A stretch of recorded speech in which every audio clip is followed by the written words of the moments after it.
Hi, it's me, Ingrid of P, and we're going to be making a Cajun chicken with a salad on the side. So what do we have in terms of things to do? We have different ingredients. We have the potatoes, we have bell pepper, which I had to take off a whole piece because it was rotten from the inside. So that's why it's already kind of chopped. And then I have orange tomatoes, which look very sad. So I do have a backup plan though, because I have some mini tomatoes, which I'll put in the salad. And then I have parsley. Now I know that it's parsley. Balsamic vinegar, a clove of garlic, which I've already peeled, some ready-made aioli sauce. I thought that they were going to make me do the aioli, so I'm a little bit disappointed because I don't know how to do it. Mama's favorite, which I don't know what it is. It has paprika, pepper, oregano, all sorts of spices. This is a Cajun spice, a cajumba. And it has all sorts of vegetable stuff in it. Then we've got panko bread crumbs. And I've got this chicken. Now, the chicken I had in the freezer, and so it's thawing, and that's like a gross thing. So while it's thawing, which it's already been doing for like 2 hours, I put it in a microwave, but still it's frozen through the middle. We're going to be fixing the potatoes during that time. Okay, so the first step is cutting up the potatoes. It says to first put on your oven, 220 to 200 degrees. I don't know. My oven doesn't really give me a choice. And it says that you should put it in 2 centimeters big pieces and then put them on a, like they put them in the oven basically. I'm going to take my big knife, which I have in the sink. And here again, I'm not an expert at cutting potatoes, but I'm going to try. There are like different ways of cutting a potato, and you know, I could try to hold all of the pieces together, but like, I don't want to, you know. I don't know what 2 centimeters is either, so I'll just wing it. I don't know what I'm exactly doing, but here we go. And these are more like sticks rather than potato slices, but it doesn't really matter, probably, these things. I mean, as long as it's smallish pieces.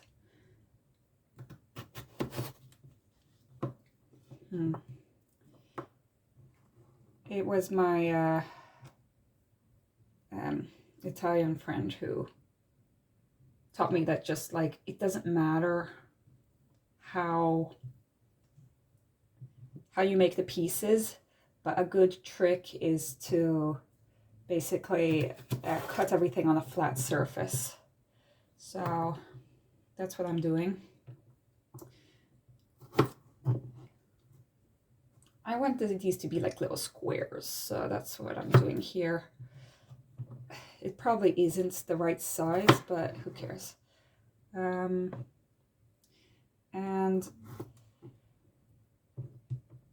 we are going to be then preparing the salad. So I'm going to be just making sure that the oven has been on for a while before I put these in.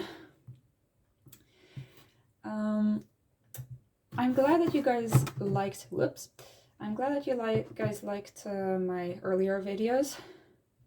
I mean, sure, I've cooked before, but not like actually following a recipe. And usually I've basically been doing, like, it would basically be my Italian ISFJ friend he would be in charge of the recipe, and I would just be cutting up stuff or like mixing stuff. But he would be like the one telling us, like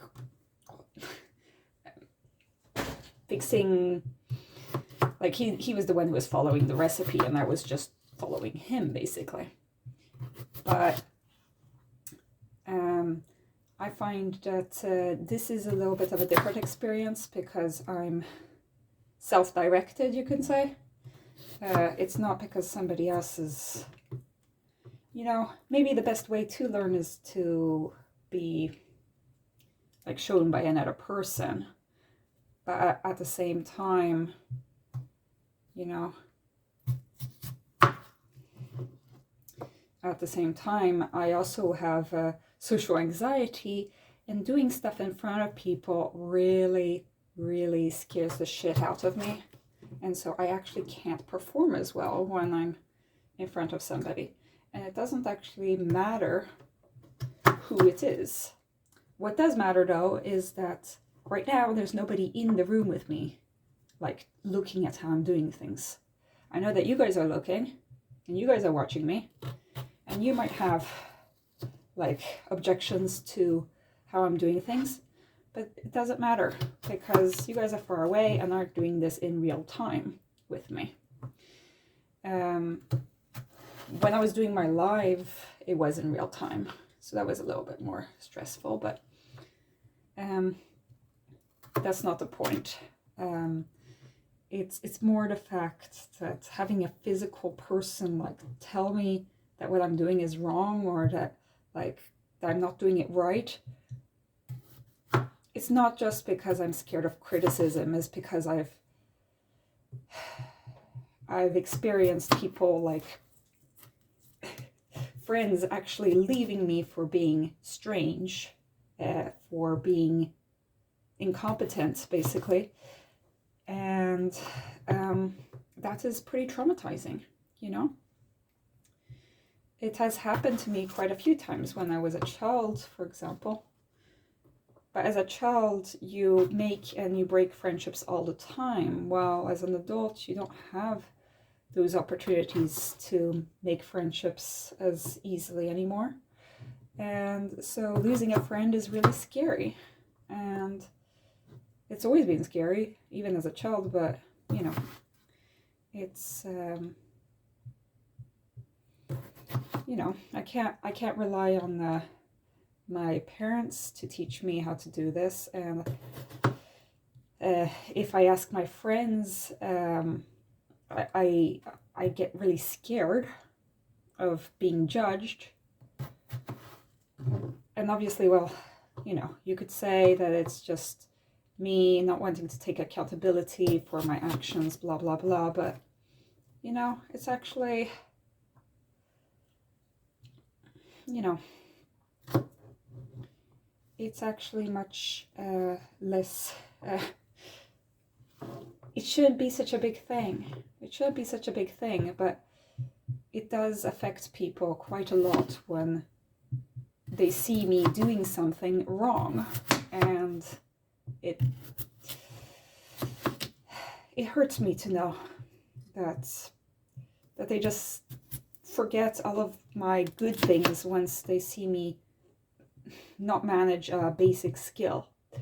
Then suddenly they lose track of who like the good person I've been before.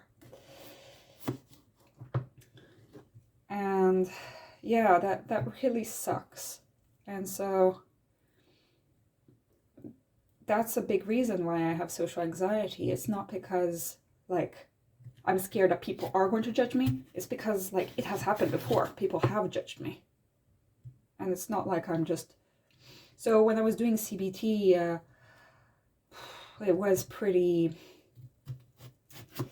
stressful for me.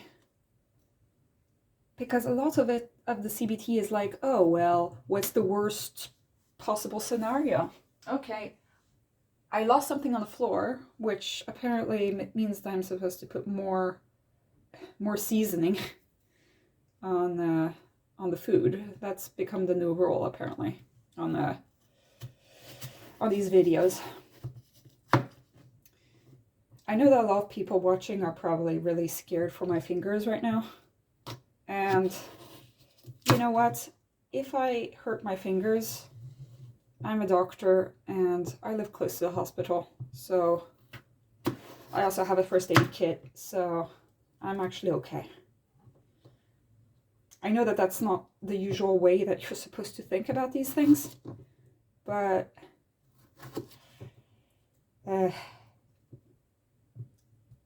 if I didn't think this way, then I wouldn't take any risks at all. And so that's how I manage these risks.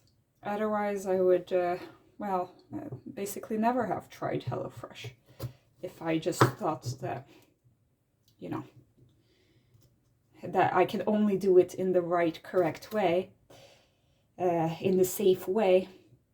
I cannot do it in the safe way because it takes too much of my energy. And I am not very, I'm a clumsy person, okay?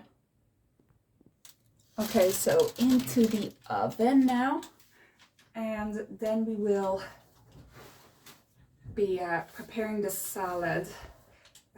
So I already have the stuff in there. There we go. And now we put the timer for 25 minutes. No, 25 to 35 minutes. So obviously I'll be doing a cutscene basically to where the potatoes are done. Now, when I'm talking about how I'm messing up with safety, I'm not saying mess up with safety, but sometimes you have to take some risks in life because otherwise you'll just never do anything.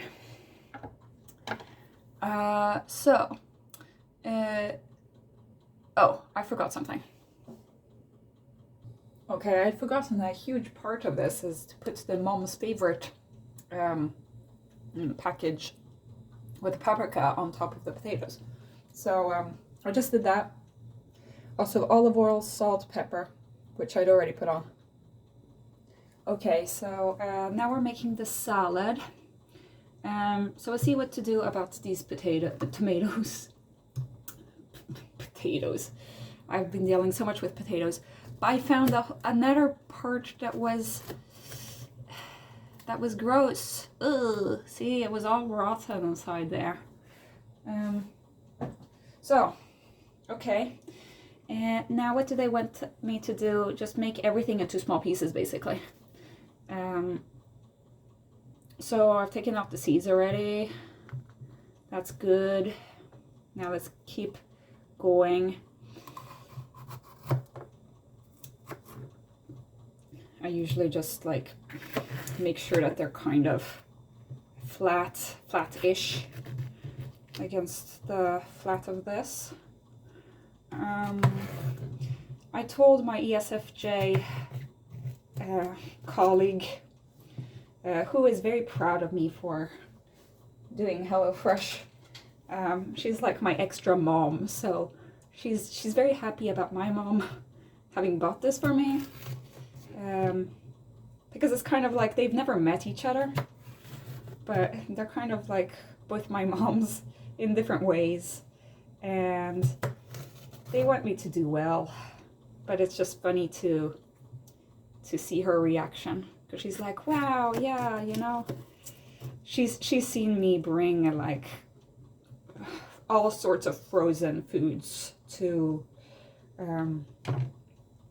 to work, basically, all sorts of frozen things, and it sucks, you know.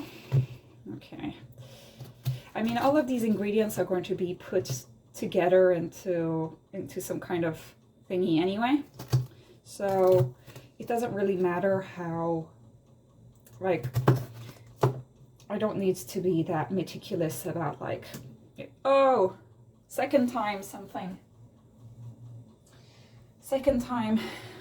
food has fallen.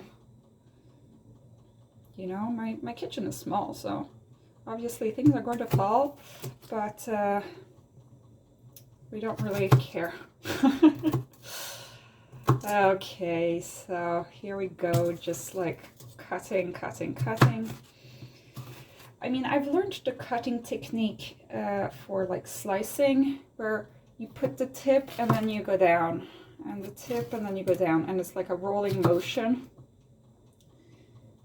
I have learned this from my mom, but I rarely use it because it's like I don't know. Sometimes I wonder if I'm really just handicapped in my brain, you know? I'm like, I can't apply these things to my real life. And I don't know why it's like that, but sometimes I just feel like I'm dumb. But yeah, I guess it's just the way my mind works is not really the way it's supposed to. I guess. It doesn't need to be mental illness, but it could be.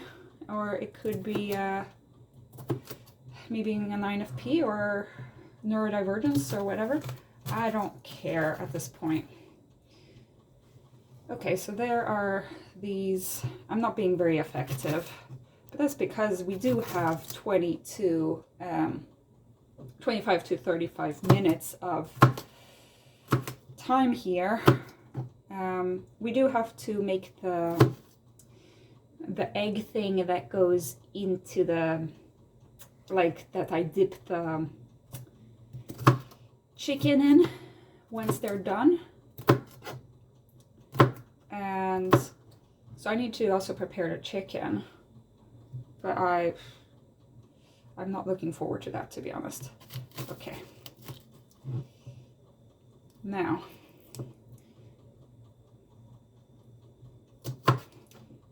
I've been reading a book lately, which is called Dopamine Nation, which is about like how we're basically drowning in dopamine.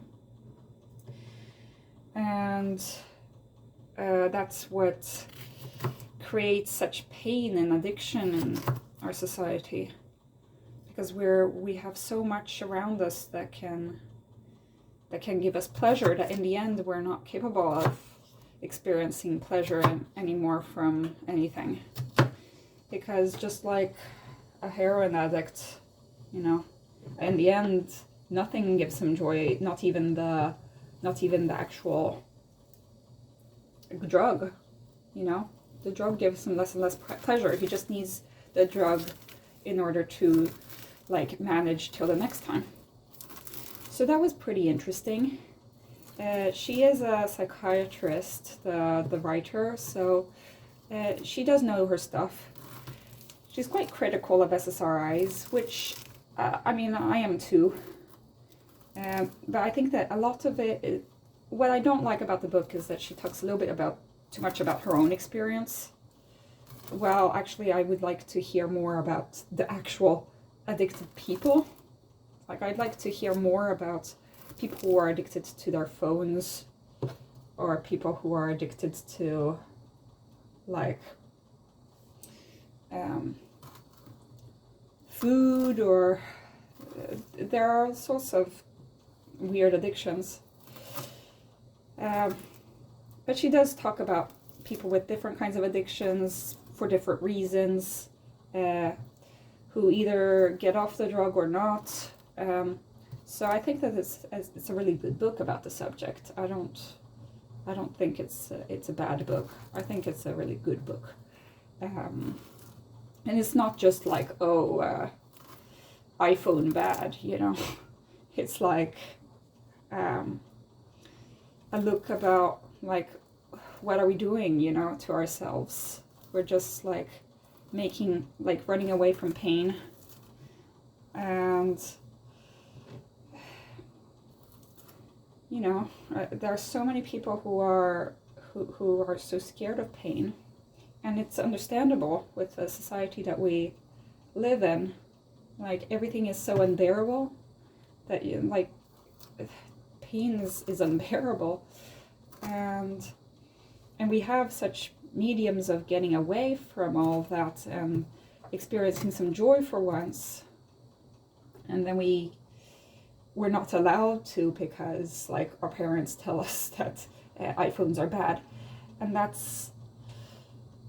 but that's not the point. The point is that our brain is requiring those boosts of dopamine in order to survive, when it actually doesn't need such high boosts. Okay, now let's do the garlic.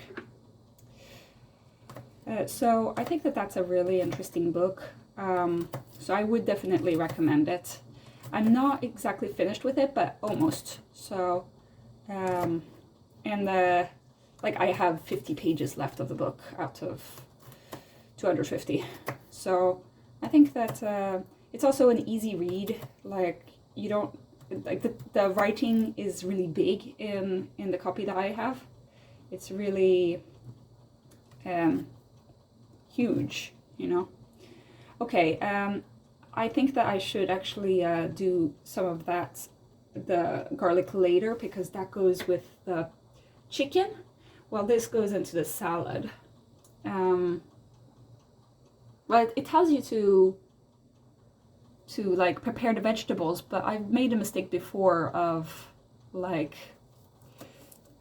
mixing the vegetables when actually they weren't supposed to be put into the same area, you know. So I'm going to separate these a little bit. We're going to have to look at the sad that it was Schumann who called my last carrot haggard carrot and a glum what was it? It was a glum spring leek. Oh, that's the third time. Okay, for every time. Okay, let's look at this tomato. Oh my god, this tomato is so yellow. Like, is this a different brand of, like a different species of tomato? I don't know if this is edible. Okay. Maybe I'll just eat a piece and see what happens if I die.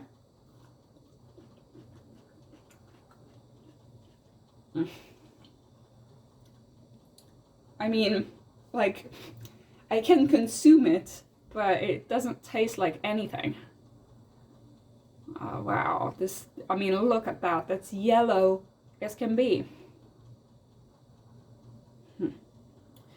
Okay, well, I'll put some in, but I think that I'll put some of my cherry tomatoes into it as well, because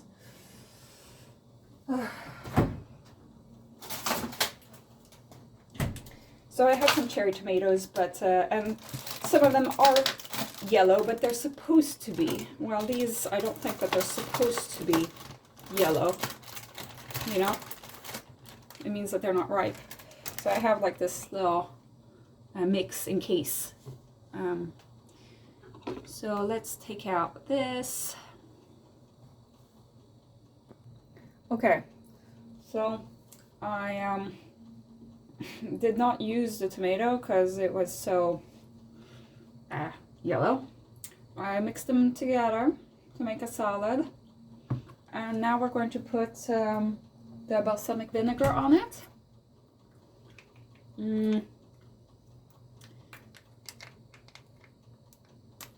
And then we put salt and pepper and sugar. These things are so difficult to open. Maybe I should use scissors, but you know, my scissors aren't close by. So, okay. It didn't go on the floor, so I don't need to put extra.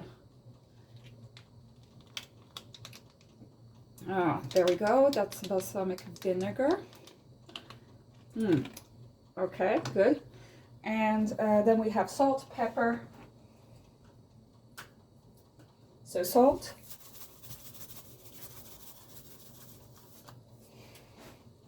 Pepper.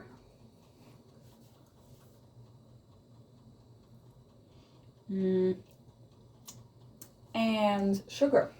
It always feels weird putting sugar in a salad, but I guess if you just put, it says to put like 1 teaspoon. Now this isn't a teaspoon, but I can use it.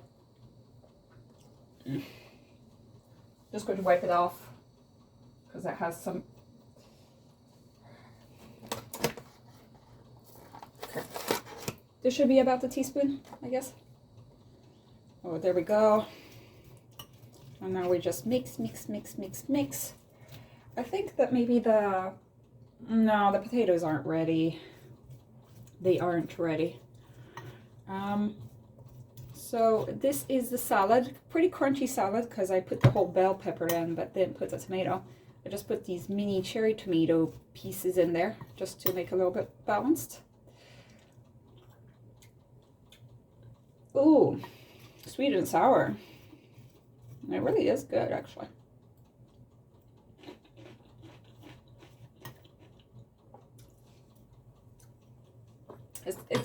The balsamic vinegar gives it a little bit of a kick, which is nice, but I do think that it should have a little bit more salt.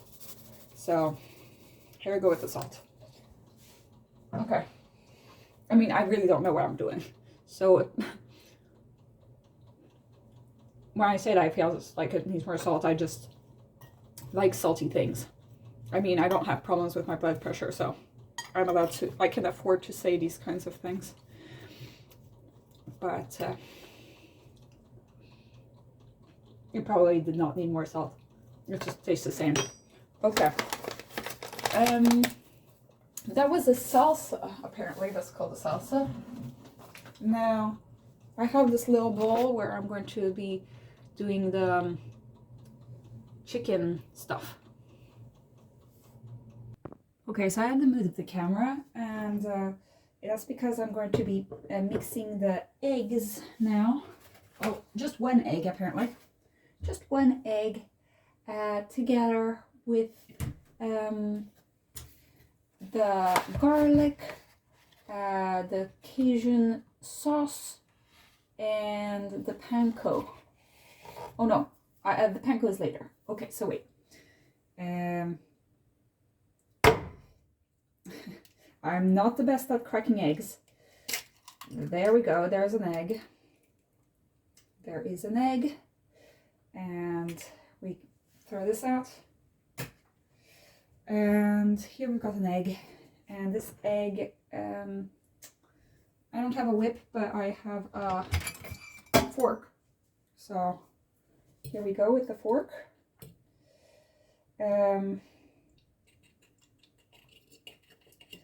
And with that, we put the Cajun. Well, let's put the garlic in there first. Garlic, garlic, garlic. Oh, here we've got garlic.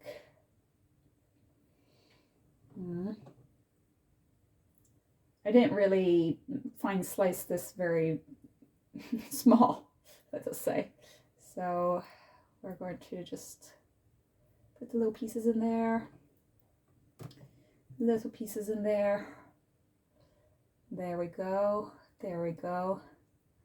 There we go. Okay, that piece is too hard. There, we've got the garlic. And with that, we put the Cajun thing in there. Okay.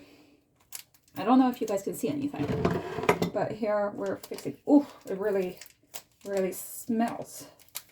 Oh. Did you know that in my tikka masala recipe, I didn't put the tikka masala in?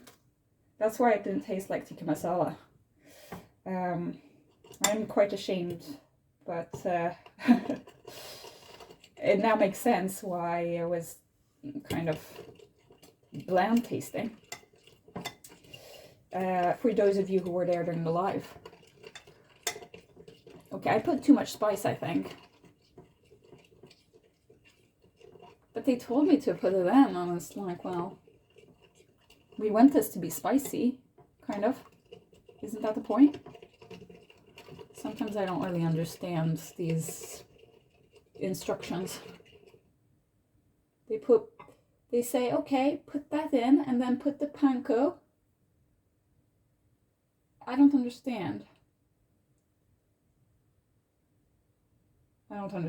Okay. Well, I guess I'll just put the salt and pepper in while I'm at it. Salt and pepper.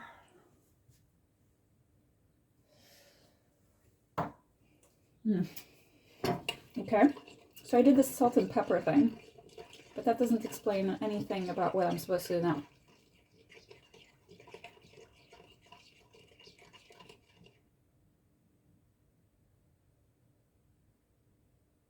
Oh, now I understand what's going on. I was supposed to do the egg and then do the panko salt stuff. So that sucks. I really messed up. But how am I going to fix this now? It was supposed to be like 1, 2, 3.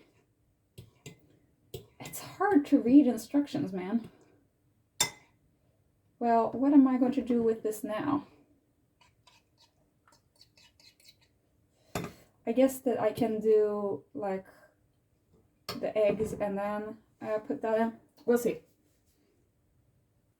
Okay, so my genius idea is going to be to first put the chicken into the egg and then into the stupid mixture and then into the panko that I put the rest of the mama's flavoring in. Okay, so let's pretend that did not happen, because I'm never doing that again in my life. That was embarrassing and a failure. But okay, we're going to be heating up the pan so that we can actually put the failed chickens in there. What do they want us to do? We put the chickens on top. And at least I had some panko left, so that was good. But there we go. My hands are so gross, I feel like throwing up. Okay. I hope that's not TMI, but it is TMI. It is TMI, but at least I'll put this on top of it so that it kind of covers it. And now that it's in the pan, I don't need to worry that much anymore. I can put this little garlic piece in there. Always read the instructions before you do something, but like, I don't know why I have a hard time reading instructions. And that's a reason why I'm getting checked up for ADHD, because I can't do these kinds of things. Okay, so mid-heat, and it says do 3-4 minutes each side until it is golden brown.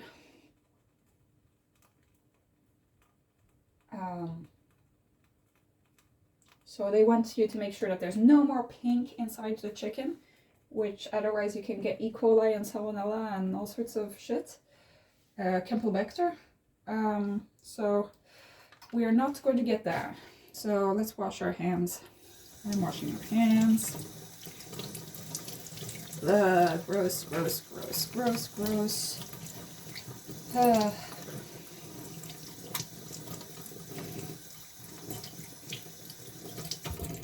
Okay. Now comes the fun part, which is finding this, first of all. There we go. And maybe eating some of the salads to make up for our lost hopes. Because the salad did end up good. This shit did not. And so we're going to put it in the sink like the shameful people that we are. There we go. It's okay to make mistakes, but it does. That is a reason why I don't like cooking that much, because, like, if you get a step wrong and you don't have any, like, it's hard to, like, the margin of error is there, but it's not very large. And I know that people who love cooking say that, like, oh, it's not at all like baking, you can kind of fudge your way. And yes, to a certain extent, but I wish that you could fudge your way even more. Because the whole point of the panko and the frying stuff is that it's supposed to be wet and then dry. And, like, my brain was not processing that right, and so I just thought, oh, well, everything is wet. But, like, obviously you need to have a dry thing on top of that as well. So right now, the spice is, like, next to the chicken, and then the panko is on top. Well, maybe they're supposed to be a little bit on top of the panko as well. So what we're going to do to compensate with that is to add salt. Yeah. And to add pepper, because everything is better with a little bit of salt and pepper, I guess. Also, during this whole time, my oven wasn't actually on, so that's why the potatoes were not ready. So another one of my blunders, but at least this blunder you can actually like fix by turning the oven on. I can't go back with my chickens now. Okay, so I had to lie down for a second because I was so sad and disappointed and things and so tired. So we're waiting for the chicken to cook and for the potatoes to cook. And I just want to show the reality of me cooking is me needing several minutes of just a break from it all, because wow, it took a loss of my brain power and energy. So I'll get back to it. Okay, so I have one chicken on the plate. I have the rest of the salad, and here I'm making myself my meal with the aioli and the salsa salad and the chicken. And let's check how the potatoes are doing. I realized that I had the wrong setting on my oven, so now I put the grill setting on. I don't have a warm air function on my oven, so this was the closest I could get to actually heating up these potatoes. So I'm going to get them out now. Okay, so the potatoes are ready, and I'm going to scoop some and put onto the chicken. Okay, and there we have it. I'll try eating this now, and I'll tell you in the description what I thought about it. Have a great day. Bye.